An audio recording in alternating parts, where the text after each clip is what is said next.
Are you scared? I'm terrified. I'm mortified. I'm petrified. I'm stupefied by you.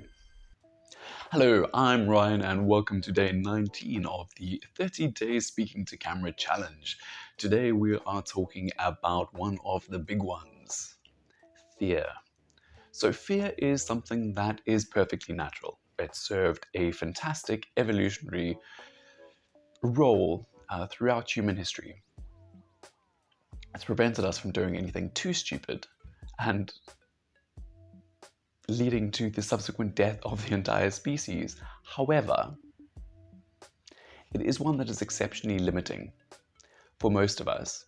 Fear prevents us from living the life that we want to live. It holds us back, acts as this perpetual boundary, keeping us within our comfort zone, an area that looks wonderful from the inside. But quite often there are amazing green pastures just beyond that would lead to a life that was exceptionally fulfilling. For me, being able to post these videos each day is something that originally was absolutely terrifying. If you look back on this channel, you'll see I did a course with Ali Abdal, just in terms of overcoming that initial fear, posting something that was less than perfect.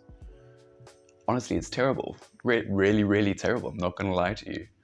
But at the same time, that was the first step in overcoming that fear, that willingness to say, it doesn't need to be perfect, and the act of starting is more important than saying this is a product that is perfectly encapsulated and looks absolutely amazing. So getting into that, I think for so many of us, that fear holds us back. It creates the narrative where we create one excuse after the other, layering these on and saying, well, I am doing research in order to be able to achieve this perfection. However, more often than not, just engaging with this, saying, you know what, I'm going to start. It's not going to be perfect, but I'm going to start, achieves far more. If I look at what I've been able to achieve in the last 18 days, in terms of my confidence on camera, in terms of my willingness to post this, even if it's absolutely ridiculous at times, the fact that I think quite often you can post one after the next and quite often you're getting 10 views, and some of that can be a little bit demoralizing. But at the same time, it's more the act of willingness to just say, I'm putting myself out there, and the progress that you achieve through that can't be beaten just by pure research. And I say this as someone who is an avid researcher. So there is a time and place for it, but more often than not, practical wisdom and experience does trump raw knowledge. This we can see in the working world as well. If I look at myself starting out with a degree and ready to take on the world, my prospects weren't great. Yes, I had a degree. Yes, I had the qualifications. Yes, I could think my way around the problem. But at the same time, I hadn't had to face enough problems. If I look at my day-to-day currently, the sheer number of problems that I just have to face is astronomical. At the same time, very rewarding, and you get to a point where you can say, okay, well, I can just take anything on, it's fine. Sometimes taking too much on, but that's a problem for another time. Today, again, getting back to the fear, the easiest way to go and deal with this is to act. To say, let me take a step towards this, and honestly, what's the worst that could happen? If I look at this, what's the worst that could happen, really? If someone happens to see my video, so what? If they happen to like it, well, fantastic. If it really gets to a point where it's absolutely terrible, those videos can be deleted and removed. It's not as though there's a permanent mark that's somehow going to stain your reputation for life, that somehow one of your relatives or friends seeing this is going to leave you with that eternal scar that's going to be unhealing, and on your deathbed you're going to go and look and say, I wish I didn't make that video. All of that, if you're looking at it, sounds absolutely ridiculous. But on some level, I think most of us have those type of fears, but not just relating to this. If you're looking at life in general, I feel like so often we're more afraid of what other people might think. And this really, really limits us. Sometimes it's that. Sometimes it is a honest fear that has existed. I mean, if I'm looking at certain people with fear of heights, arachnophobia, anything else of the sort, fear of needles, some of those are ingrained, and going and facing them might not necessarily always help. To me, that's where you go and talk to a qualified psychiatrist or psychologist, and they can basically advise on that and assist with the process. However, this is looking at general fears, things that keep us very limited.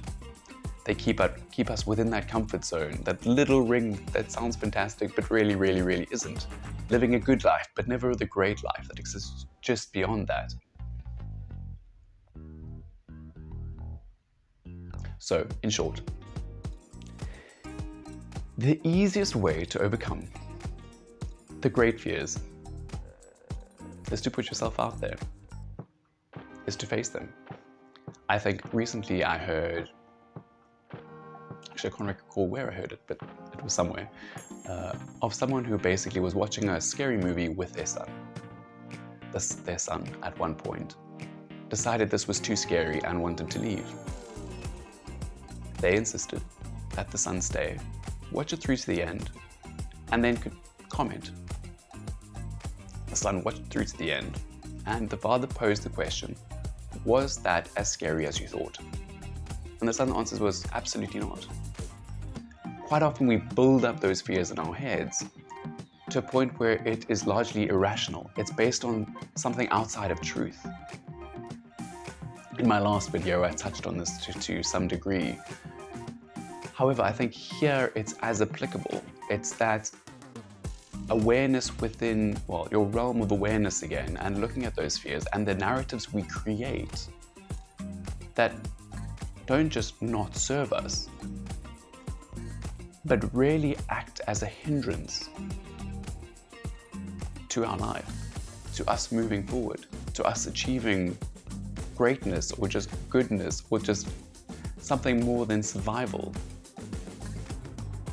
And I think it's important to really look at that, to understand one's relationship with fear in order to be able to move past that. To understand that yes, it does serve a function. And yes, it's one of those that's worth self-reflection. But it's also something that you need to look at as it is. I think quite often there's the acronym people use in terms of fear with false evidence appearing real. And I think quite often when we look at it, more often than not,